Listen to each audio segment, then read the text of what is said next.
Here at Be Freaking Awesome, we believe that life is too short to be anything less than extraordinary. Join us as we explore what it means to live authentically, grow continuously, and have a blast while doing it. Let's get started.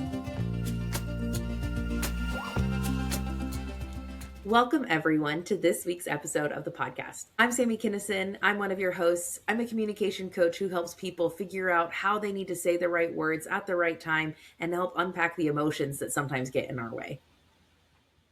I'm Angela Belford. I'm an executive coach who really helps people bring your ideas to life. And so that can be unpacking the beliefs that are holding you back. It can be help you figuring out the strategy. Depends on what you need. Solve problems. We are a mother-daughter duo who've been podcasting for 4.5 years. And today, I think we're going to get to celebrate one of the best perks about having a podcast and getting a podcast microphone is that we just get to debrief things that happen in our life sometimes. Yeah. And there are moments that happen where Angela and I will talk and we'll be like, "Ooh, this needs to be a podcast episode." Hold it, zip it up, keep it precious. Then we're going to go debrief and unpack with the whole internet as our friend sitting at the table with us. Encouraging us. You keep telling us that was super helpful. Oh, I've never thought about it like that. Wow, I really enjoyed that episode. This is how I applied that to my life. So as long as we keep getting good feedback and making an impact, then we're going to keep going. We're just going to keep living our life as just content creation machines, encountering moments, setting up hard times so that you all can learn from them. Because that's what we're doing, right? These things don't just happen to us spontaneously. We're purposefully seeking them out. She says very facetiously. Speaking of moments that happen to us, Angela, you've got a story that you want to debrief, and we're going to unpack some of the different pieces of it. And before I start adding too much commentary beforehand, why don't I just invite you to jump in? Well, I think one of the things that I've learned as a podcast host for 4.5 years is that I can so subtly promote, I feel like I'm constantly promoting other things and without even meaning to. So I was working on the audiobook of my new book, The Invisible Edge. See, hashtag product placement. Let y'all see behind the curtains there.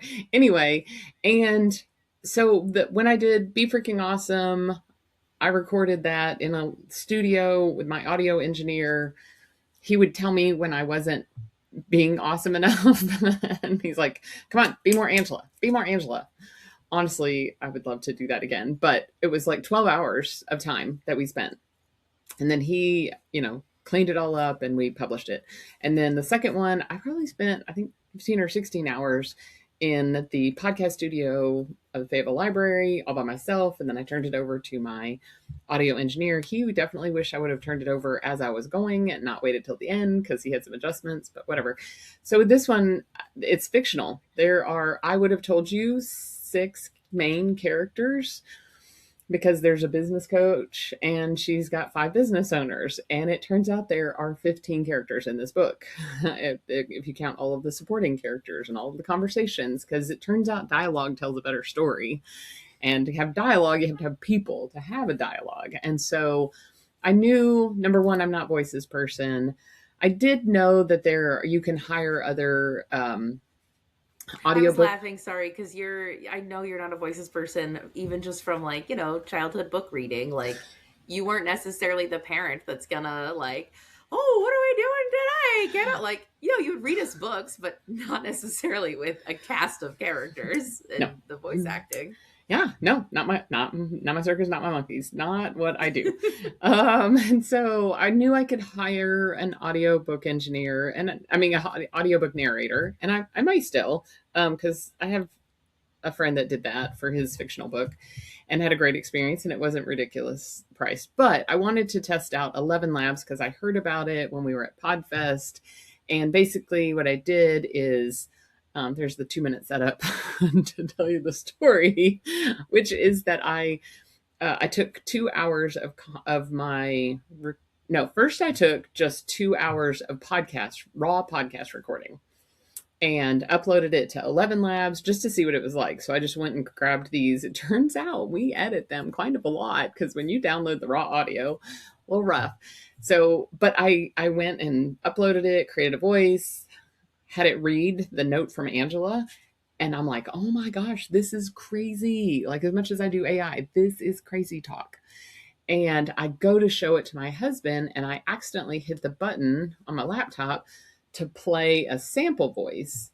And I go, whoa, whoa, not that one. Here, let me play this one. And I'm like, how cool is that? And he goes, oh, the other one sounds like a lot cleaner and a lot more professional.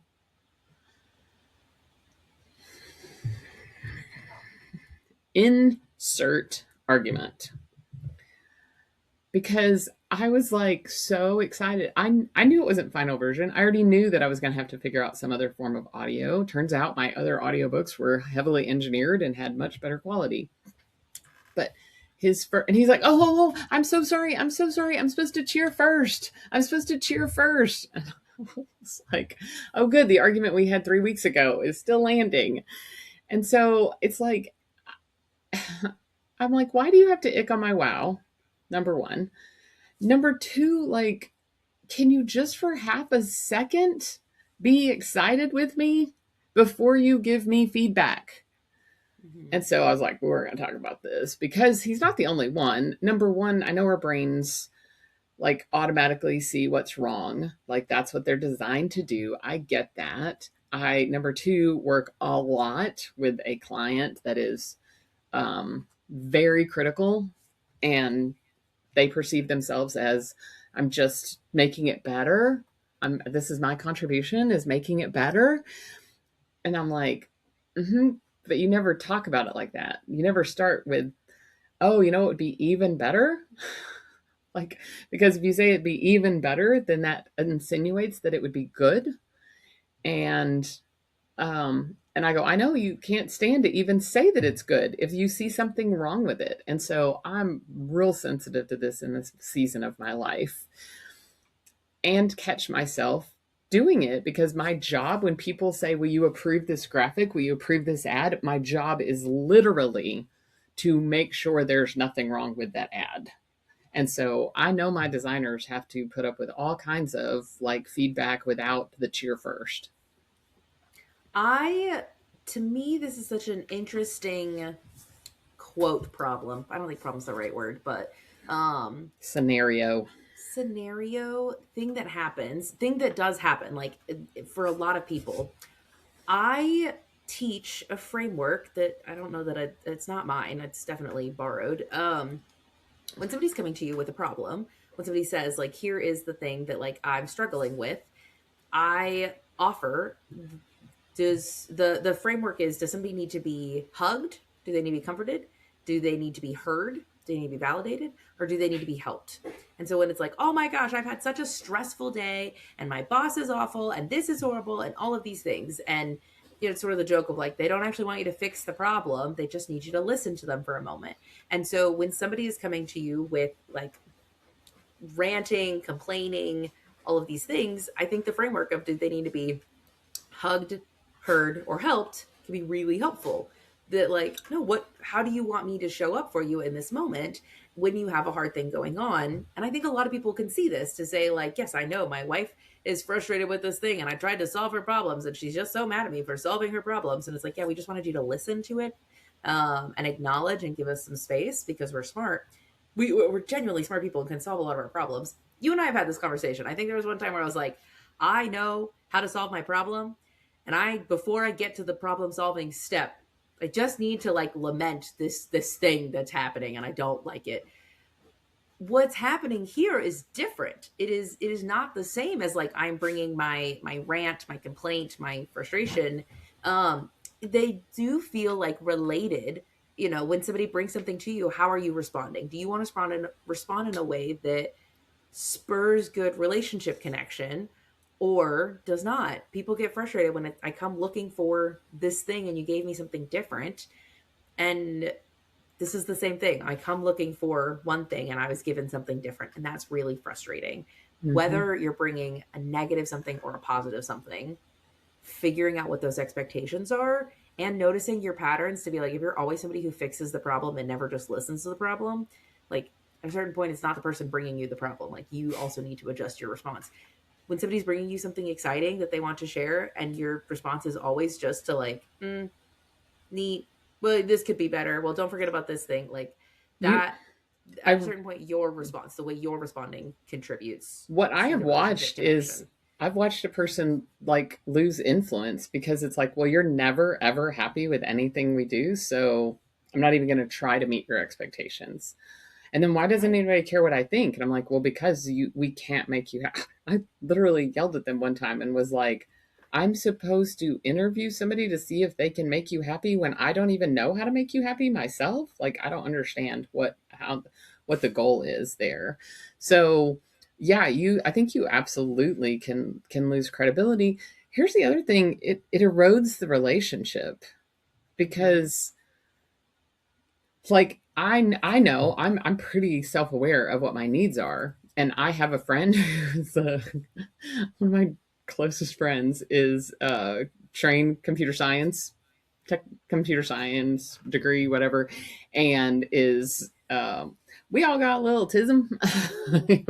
He and I are both certified diagnosed ADHD, and so I know that he's not who I go to when I just want really big cheerleader energy.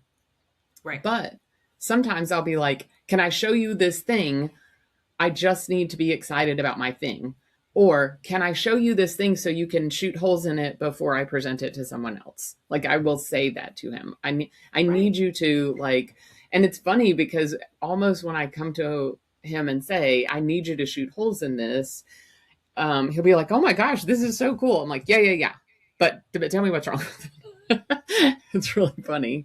But I think So what you highlighted there, in my opinion, would probably be like a quote best practices. Like when we can lead with, this is what I am needing right now. This is what I am looking for.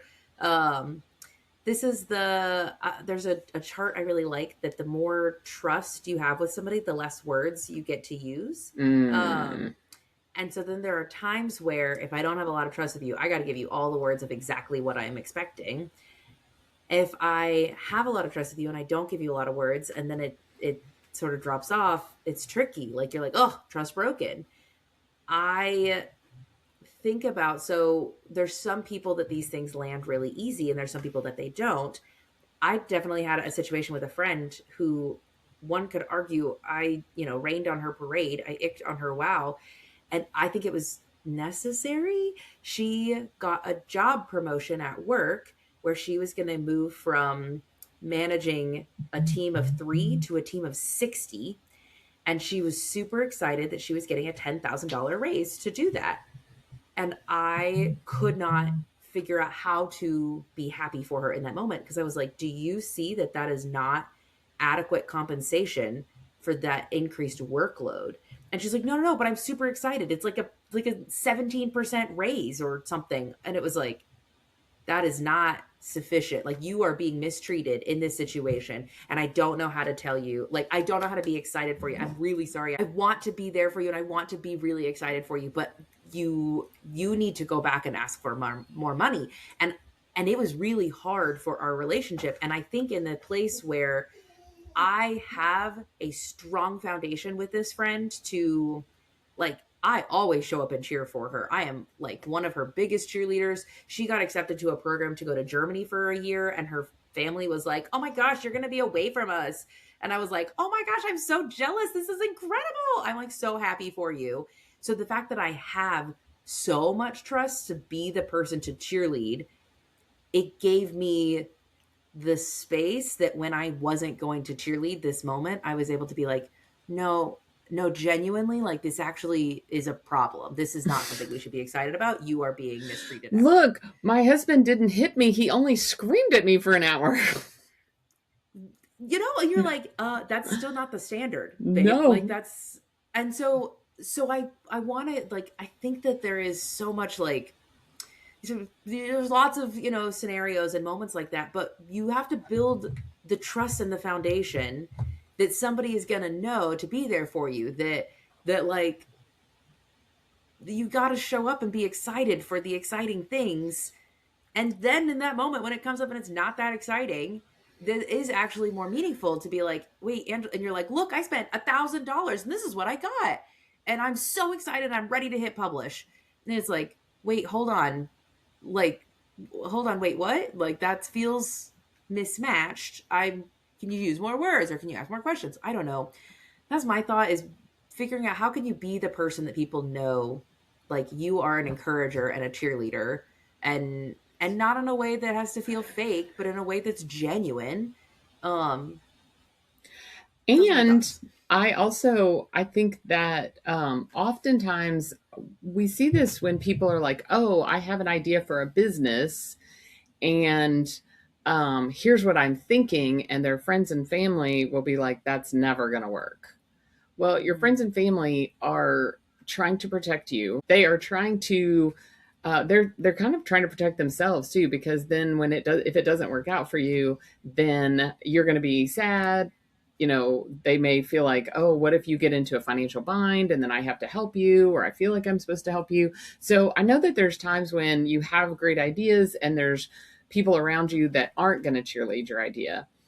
I think there absolutely has to be some balance because, Yes. like, people come to me as a marketing consultant, and the best referrals I've gotten are from someone that I told him I didn't know how to market his product. I said, look, you're going to pay me a lot of money. I can't figure out how to make the cash register ring. After you pay me a lot of money, a few months from now, you're going to be really mad at me. So we're going to skip the being mad at, and I'm not going to take your money.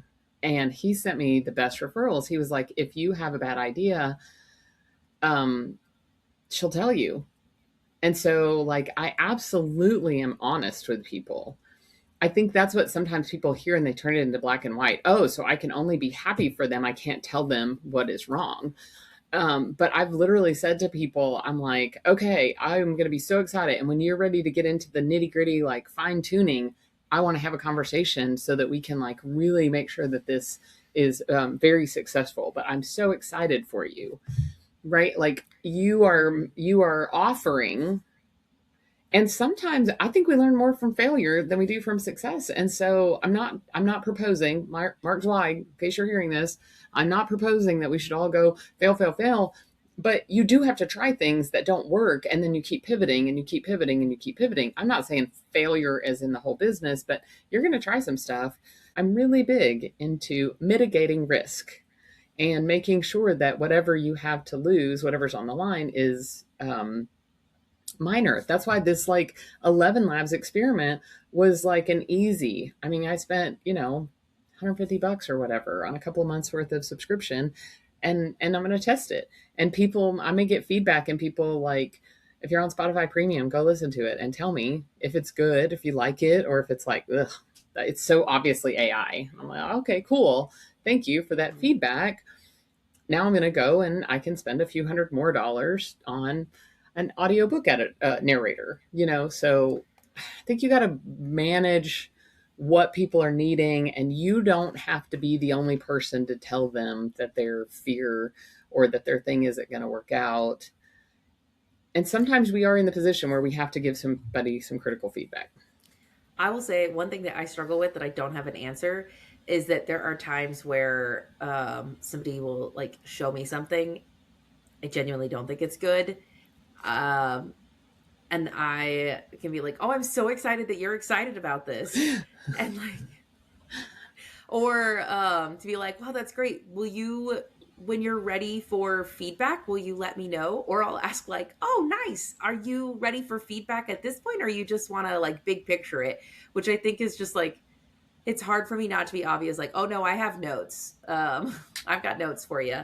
Um, I don't know. I want you to like think that I don't, and think that I was saying like, "Yep, this is good. Go forward." But also, I want to be excited for you, and then I'm like, "No, no, no, but we should definitely overhaul the whole thing." Like, Well, and especially when they come to you and say, hey, what do you think? oh my gosh, that's the That worst that because is the worst I question.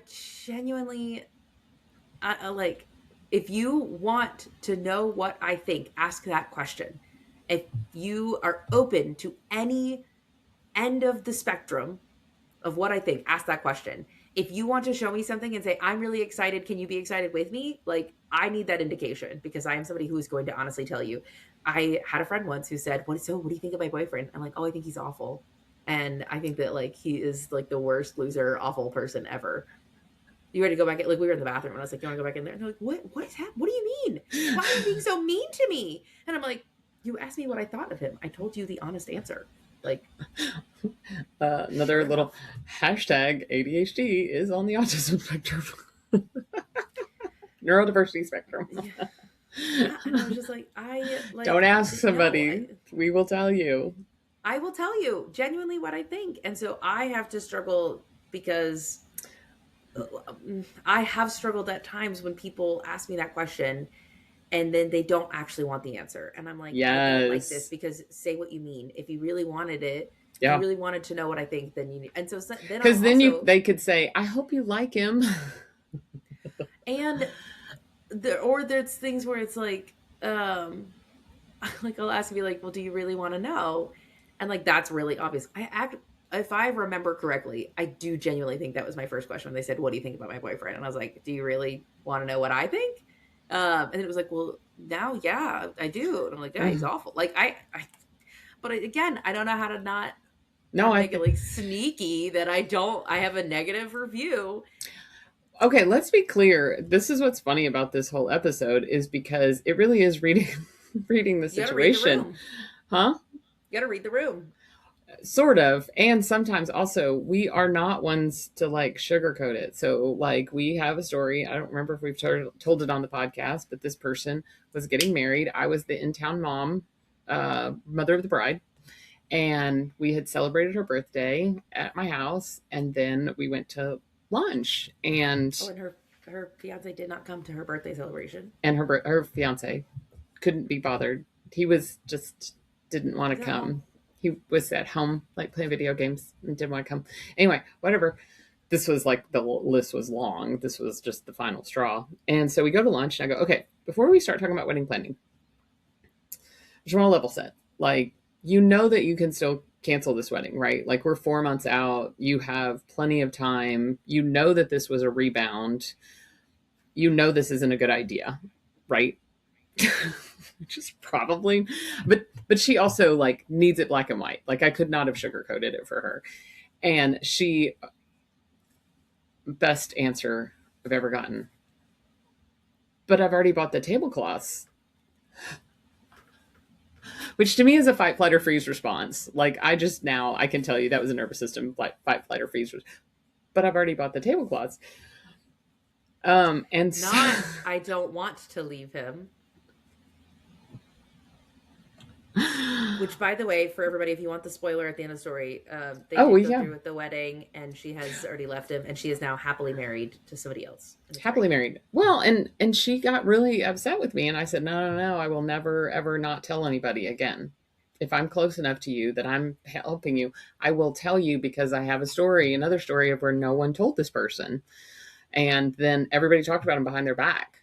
And 10 years into their marriage, it's like their marriage is going really hard. And I'm like, okay, so I have daughters. Like, what could I have said different? What could your parents have said different so that you would wake up? And she's like, excuse me, what? And I'm like, no, but like we all knew.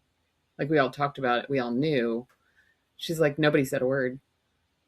And I vowed I would never not say a word. Now, luckily, the other friend, I had the relationship to be able to do that. And I told her before that lunch was over, your friend, I said, listen, I'm going to support you. We're going to move forward with this wedding. And if you change your mind a month, a year, 20 years from now, I will never say I told you so. I will love you regardless, unconditionally. I will treat him the same. I just want to make sure you have this awareness. So anyway, I have I take similar from you, take this similar lesson. Like, no, obviously I, told the friend like, yeah, I don't like the guy. I have told people, I will tell you once, I'm not going to beat a dead horse. Right. I have another friend that was like, no, every time we hang out, we need to make sure that they know this is how we feel. I was like, no, nope, No. I'm not doing. I'm not going over and over again. You know how I feel. You know what my stance is. Now Yep. we're going to go have game night and go have a good time. Like, And I'm going to do my best to get along with and this person and yeah, support your if this decision. is the person that you have chosen to I'm be with, I'm not going to ick on your wow. I'm not going to ick on, I'm going to make sure that you know, I don't think that this is a good Yeah. choice. And you want to make that choice anyway. I still love you. This is where I subscribe to a limited judgment zone, not a no judgment zone. A no judgment zone says that you can do anything and I cannot judge you for it. A limited judgment zone says I might judge you for it, but I will still love you no matter what. Like, you might do something really stupid. I will still love you no matter what. Unconditional love, limited judgment. Limited judgment. I think parents could learn a lesson from that. I think making sure they know that kids know unlimited love, unconditional love, and limited judgment. I think though a lot of parents though it's a very conditional love. You don't do what I say. I tell you you're making a bad mistake. I'm not going to continue to. Oh, and they'll say, "Oh, I still love them," and I'm like, "No, but you treat them poorly. You treat them like they're an idiot because they made that decision." And I think that is detrimental to a lot of interpersonal relationships. Right. Yeah. What encouragement would you give for people to go forward? Number one, I would build a lot of trust with the people that you really care about. And so I would be investing in the relationship so that way when you have to share hard feedback, you can. I would say that cheering first, like you practice, being, reading the energy of your friend, right? And being like, oh my, even if you have to say, I'm so excited, you're excited. I'm so excited for you. Even if you don't feel like you are, then if that doesn't feel true, then like, can you be, oh, I love your energy, right? Because if somebody is happy about something, can we be happy about their energy? And I know that it's hard. And I have a friend, we say all the time, well, that doesn't impact me. Like her husband can be a jerk and I can be super non-judgmental because it doesn't impact me. It's a lot easier for me to be not judgy of her husband and to be unconditional loving of her husband because I don't live with it. I don't live with the repercussions. I don't live with the consequences. If your kid goes and, spends all their money to start an underwater basket weaving and then they expect you to pay their rent and to feed them, like, then I can see why it would be very, very difficult. I told my kids after their freshman year of college, I pay rent and mortgage one place in Fayetteville, and you are always welcome in it. But I'm not going to pay your rent, not going to pay your mortgage, not going to, that's not how. You want food? You can come here. I will help you. I have a thing. I just don't do that. And I know lots of other people, that's not their norm. And so then when their kids make dumb decisions, like they order Chick-fil-A every single night of the week and then can't pay their rent, like I can see where there's judgment, right? So it does matter if it impacts you. And so be easy on yourself. I think I'd like to add, like, if you're the person somebody's building trust with, hold that with honor and with care to say, like, this person is trusting me with something precious to them, with something that they're really excited about, like with this vulnerability. And even if you don't have great things to say about it, like that is still an honor, and you want to treat it delicately. You want to treat it like a little baby bird and not just like throw it on the ground and stomp on it. And so just if you can tell somebody's building trust with you and you're building trust with them, like hold that for the precious gift that it is. Because I think there's a lot of people who may struggle to even feel that level of trust with somebody. And so what can you do to help build that trust? And toddler mom tip, this goes back to a lesson I learned from my mom. You don't say no when you don't have to. And so if there are things that, like, literally it's no skin off my nose to like be excited for you, like I could care less one way or another, couldn't care less. Be excited, like whatever, that sounds great. Woo, I'm so excited that you got all brand new plates in your house. I don't even know what that means. Yay, it sounds amazing. Yay. I'm like, if it like it sounds like you say be the kind of friend you want people to be. you want to Be have. a kind of friend. Yes. Be excited for somebody. Ask them, okay, wait, you passed this certification at your job, and I don't actually know what that means, but like that sounds like a big deal. Tell me more. I want to ask questions, like dig Yeah, in. And so say yes every time you can, so that when you need to say no, it means a little bit more. You I don't love have that. to be critical about everything, which is really the point. Say yes as often as you can. Um, Love there it. you go. Hope you guys learned something from our debrief of our life stories today. And we're super grateful for each of you guys for being here, for listening, for participating in the journey. And until next time, we hope you all go be freaking awesome.